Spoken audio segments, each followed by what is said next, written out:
സംസ്ഥാനത്ത് നാളെ തിങ്കളാഴ്ച ദിവസം മഴ കനക്കും. ഈ ജില്ലകളിലെ വിദ്യാഭ്യാസ സ്ഥാപനങ്ങൾക്ക് അവധി ലഭിച്ചേക്കാം. അതിൻ്റെ ഏറ്റവും പുതിയ അപ്ഡേഷനാണ് ഇന്നൊരു വീഡിയോ ഭാഗത്ത് നമ്മൾ നോക്കാൻ പോകുന്നത്. വീഡിയോയിൽ മുൻപ് വീഡിയോ ലൈക്ക് ചെയ്യുക, ചാനൽ സബ്സ്ക്രൈബ് ചെയ്യാൻ വേണ്ടി ശ്രമിക്കുക.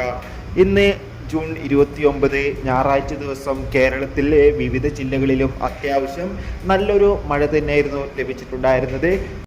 പല ജില്ലകളിലും ഇപ്പോഴും ഓറഞ്ച് അലർട്ടാണ് തുടരുന്നത്. ഇപ്പോൾ ഇതാ ഏറ്റവും പുതിയ കാലാവസ്ഥ നിരീക്ഷണ അപ്ഡേഷൻ പുറത്തു വന്നിരിക്കുകയാണ്.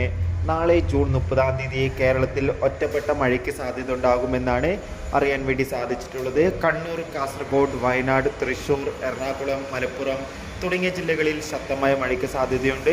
അതോടുകൂടി നാളെ കോട്ടയം ജില്ലയിലെ വിദ്യാഭ്യാസ സ്ഥാപനങ്ങൾക്ക് അവധിയാണ്. കോട്ടയം ജില്ലയിൽ ദുരിതാശ്വാസ ക്യാമ്പുകൾ നടക്കുന്ന വിദ്യാഭ്യാസ സ്ഥാപനങ്ങൾക്കാണ് അവധി പ്രഖ്യാപിച്ചിട്ടുള്ളത്. മറ്റു വിദ്യാഭ്യാസങ്ങളുടെ അവധി പ്രഖ്യാപിച്ചാൽ ഉടൻ തന്നെ ഈ ചാനൽ ഭാഗത്ത് നിങ്ങൾക്ക് അറിയാൻ വേണ്ടി സാധിക്കുന്നതായിരിക്കും. ചാനൽ സബ്സ്ക്രൈബ് ചെയ്യുക.